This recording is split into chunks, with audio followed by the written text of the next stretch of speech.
Where are the men at? Modern women have become undateable for men.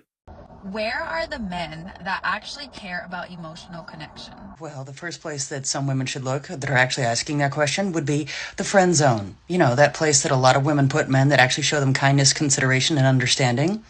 Try looking there first.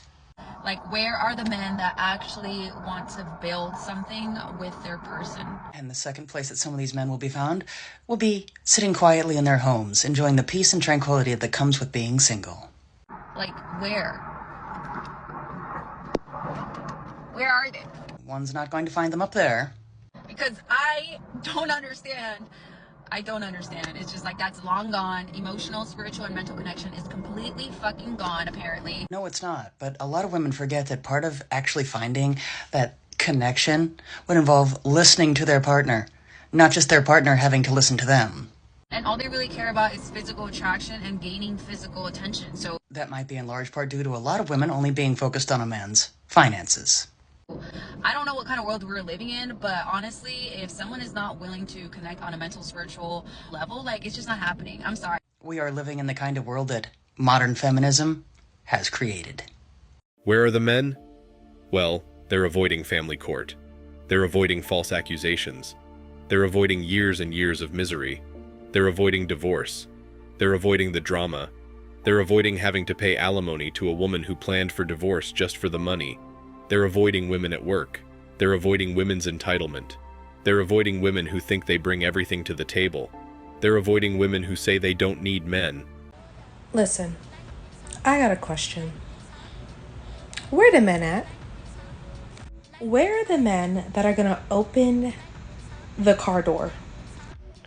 Where are the men at that are going to provide and protect? Like, women have ruined this for us because, listen, I am old-fashioned, okay? I will cook, I will clean, okay? And I do both real well, okay?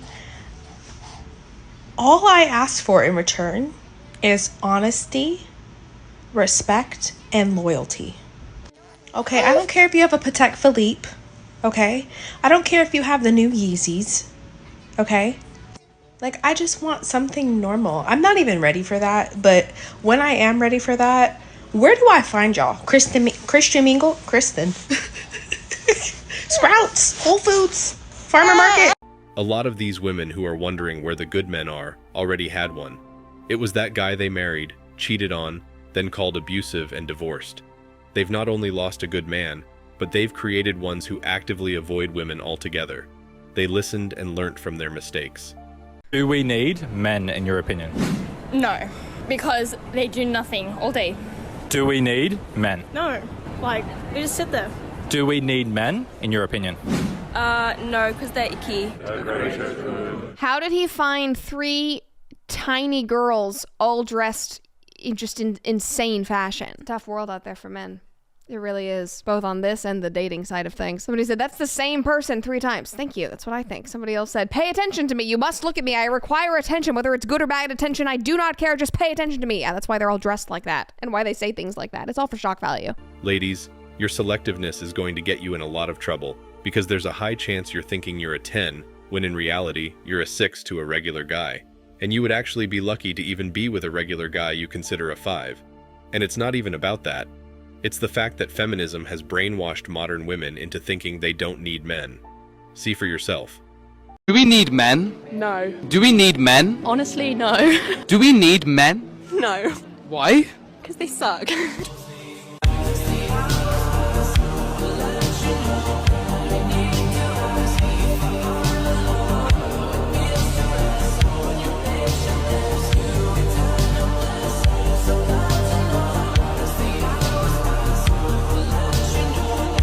Most wealthy women always pick a man who is either on par with them or much more successful than they are in terms of social position and financial security. These women find it nearly impossible to marry a man they deem to be beneath them because hypergamy is still so common. And surprise, surprise, women don't want to settle. And marrying someone who isn't making as much as them really feels like settling down with them because that's not the ideal situation for them. It's only when they lose their men do they begin to realize their own faults. Like this, for example. 3 things I learned after losing my boyfriend. Number 1, listen to each other. Francesco used to always say to me, when you get in my car, acknowledge me. Don't be on your phone. Give me a kiss when you see me. And I used to get annoyed. Like, what's the big deal if I'm on my phone? I see you every day. All he wanted was acknowledgement. And for me, I was stubborn. I wanted to do what I wanted to do for what? Why couldn't I just respect him and just do what he wanted me to do? Which didn't take much. Now I would do anything for that kiss. Listen to each other. Sometimes it's not that hard to make each other happy if you pay attention. Number 2, be okay with saying, hey, I'm sorry, I was wrong. Put your pride and ego aside. If you're wrong, admit it. I think it's pretty empowering to be wrong. Being wrong is a good thing. It's how you learn, it's how you grow. Show the person that you acknowledge that you could do better. It'll get you really far in the relationship. Number 3, don't fight over stupidity. Literally sit down when you get upset and weigh out the options. Weigh if it's like worth the fight. Sometimes it's not. Sometimes things are just like a quick conversation and that's it. To blow things out of proportions, life is just fucking short. And if there's anything I learned, it's that. Spend more time enjoying each other because you guys deserve that. Women eventually give up and simply start whining about how there aren't any good guys out there, and the ones who aren't even close to being on par with them. In order to avoid seeing the effects of their own life decisions, they simply concentrate more on their work and keep complaining about the lack of men. I think women choose this lifestyle, so they either have to accept it or decide to treat the nicest men they can find. That's all I have to say on the subject. They will have to deal with the consequences if they don't, or if they refuse to make a deal because they can't find a man who is better than them. That is my opinion, and I don't care if it offends anyone because women have no problem making fun of unfortunate men. So why should I be concerned if they are too successful to find a mate to settle down with? That is their problem. First of all, it should be noted that accomplished women generally do not do as well in romantic relationships. Most of us have heard about or personally experienced the dating struggles of successful women. Let's start with the main factor that makes women more likely than men to display a more or less observable inclination for hypergamy. Women favor men who are superior to them. Now this is a problem since it will be more difficult for her to find eligible guys who are on par with her, or better as she gets more successful.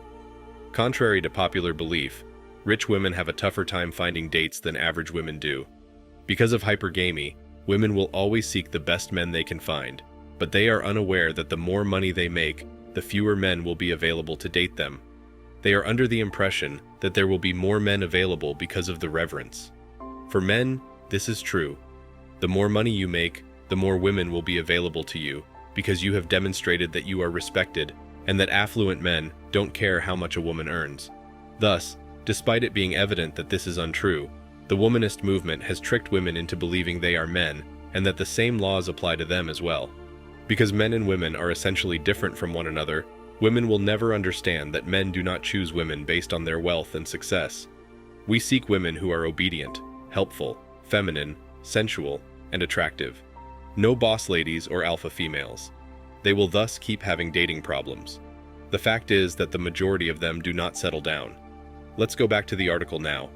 Women like men who are ahead of them, therefore as she goes further, there are fewer men around. Women believe that having a large income and attending a prestigious university will expand their opportunities, but occasionally the opposite is true. Of course, preferences are at issue here. Physical reproduction is possible with any functioning man, but for most women, dating less successful men seems like settling. Actually, men prefer dating women who are less rich than they are. Others like women who have less education. Studies show that men find women's intelligence to be unattractive to a certain extent.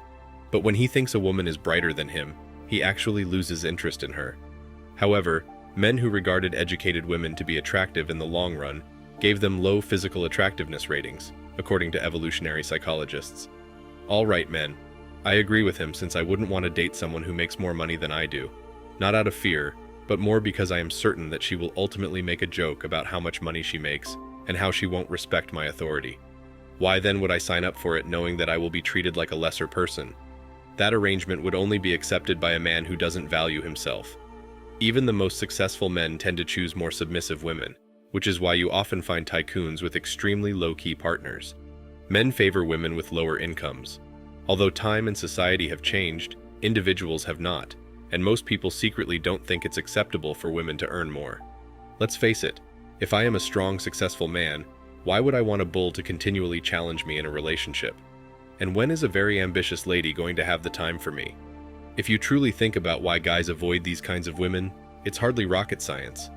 I don't want to always face the demands that women place on men. Men of distinction have other options at their disposal. There is yet another dating issue for professional women. The markets for premium men and women are significantly dissimilar. Why? Because as people move up the success ladder, the dating markets for men and women change in the opposite direction. Less successful men are okay with it, and occasionally even prefer dating and getting married to women who are less accomplished than them. Women often prefer not to date.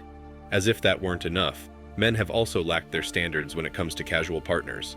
As a result, there exist significant disparities in society's upper strata.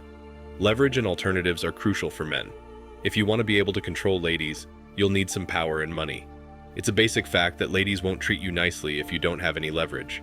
Because of this, the men in this sector will tell you that women will ultimately approach you if you have power and money. You won't need to go outdoors to seek women, go hunting for games, or do other things like that. Therefore, it's crucial to understand gender dynamics and how men and women naturally think in order to comprehend why great career-driven women don't seem to attract the people they want. Thanks for watching Man Reacts. Show us your love and support by liking this video, sharing it with your friends, and subscribing to the channel. Support us and help us spread support for men around the world. Do comment and share your thoughts. We're always up for a healthy debate and discussion.